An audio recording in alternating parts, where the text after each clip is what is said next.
जय श्री राम। मेरे स्व अनुभूति यूट्यूब चैनल में आप सभी का हार्दिक हार्दिक स्वागत। सृष्टि के पालनहार भगवान श्री हरि विष्णु ने सृष्टि के कल्याण हेतु कई अवतार लिए। उनके दशावतार हम सभी जानते हैं। उनमें से सातवां अवतार भगवान श्री राम का जो सबसे ज्यादा प्रसिद्ध है। रामायण महाकाव्य के रचयिता महर्षि वाल्मीकि ने अपने ग्रंथों में लिखा है कि भगवान श्री राम में वैदिक सनातन धर्म की आत्मा कहे जाने वाले सभी गुण विद्यमान है। इसीलिए भगवान श्री राम को पुरुषों में सबसे उत्तम अर्थात मर्यादा पुरुषोत्तम कहा जाता है।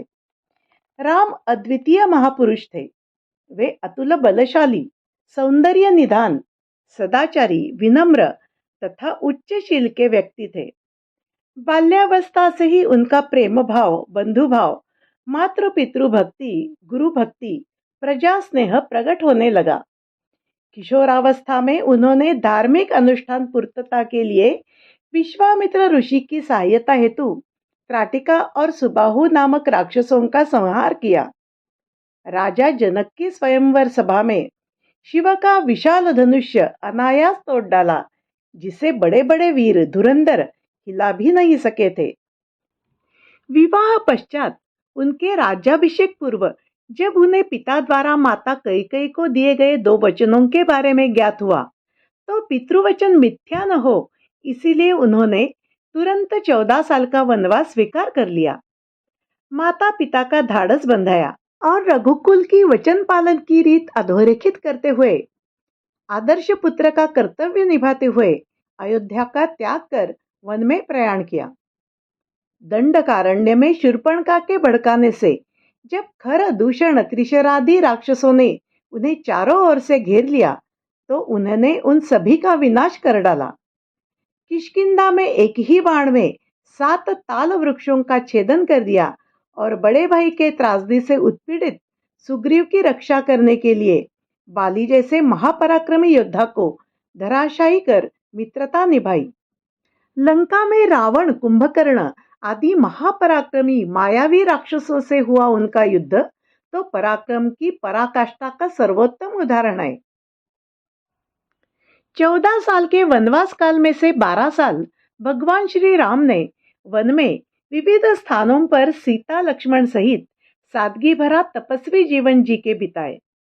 वे जहां भी जाते कुटी बना के रहते, भूमि पर सोते, फल कंदमूल खाकर, वलकल पहनकर जीवन व्यतीत करते थे। इस काल में वे वनवासी आदिवासी लोगों की राक्षसों से, हिंसक पशुओं से रक्षा करते रहे। वन में ऋषि मुनियों के आश्रमों को बर्बर लोगों के आतंक से बचाते रहे। दंडकारण्य क्षेत्र में आदिवासियों की बहुलता थी, वहां पे उन्हें बाणासुर के अत्याचार से मुक्तता दिला दी। 10 साल वहां रहकर वनवासी, आदिवासी, निषाद, वानर, मतंग और रीछ समाज के लोगों को उन्होंने धर्म, कर्म और सद्नीति की शिक्षा दी। धनुष्य एवं बाण चलाना सिखाया। आत्मरक्षा, नीति मूल्य, बंधुभाव, प्रेम, सदाचार, एकात्मता, धर्म बुद्धि इनका भी पाठ पढ़ाया। उन्होंने आदिवासियों के बीच परिवार की धारणा का भी विकास किया। एक दूसरे का सम्मान करना सिखाया। उन्हीं के कारण आज देश भर के आदिवासियों के रीति रिवाजों में समानता पाई जाती है। सीता हरण पश्चात दक्षिण ओर गमन कर कई जाति प्रजातियों को विकास का मार्ग बताया। सभी जाति और संप्रदायों को एक सूत्र में बांधने का बहुमूल्य कार्य वनवास काल में हुआ। भगवान राम ने भारतीय आदिवासी जनजाति, पहाड़ी और समुद्री लोगों के बीच सत्य, प्रेम, मर्यादा और सेवा का संदेश फैलाया। यही कारण था कि राम रावण युद्ध में सभी तरह के अनार्य जातियों ने भी राम का साथ दिया। राज्याभिषेक के बाद राम राज्य स्थापित कर उन्होंने आदर्श निर्माण किया। प्रजा को हर तरह से सुखी रखने का राजा का परम धर्म उन्होंने बखूबी निभाया। जन कल्याण की भावना से उन्होंने राज्य का संचालन किया, जिससे प्रजा धन धान्य से पूर्ण, सुखी, धर्मशील और निरामय हो गई। प्रहृष्ट मुदितो लोकस्तुष्ट पुष्ट सुधार्मिकः निरामयो य रोगश्च दुर्भिक्ष भयवर्जितः।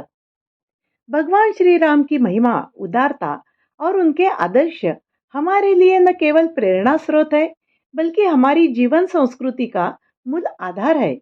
उनके द्वारा स्थापित आदर्श हजारों साल बाद भी हमारे लिए उपयोगी और अनुकरणीय है। उनकी महिमा का वर्णन करना सूरज को दीपक दिखाने के समान है। मैंने मेरी ओर से थोड़ा प्रयास किया है। अगर आपको वो पसंद आए तो कमेंट बॉक्स में जय श्री राम लिखकर मेरे यूट्यूब चैनल को लाइक, शेयर और सब्सक्राइब करें और निकट के बेल आइकन को प्रेस करें ताकि मेरे आने वाले वीडियो की जानकारी आपको तुरंत प्राप्त हो। जय श्री राम।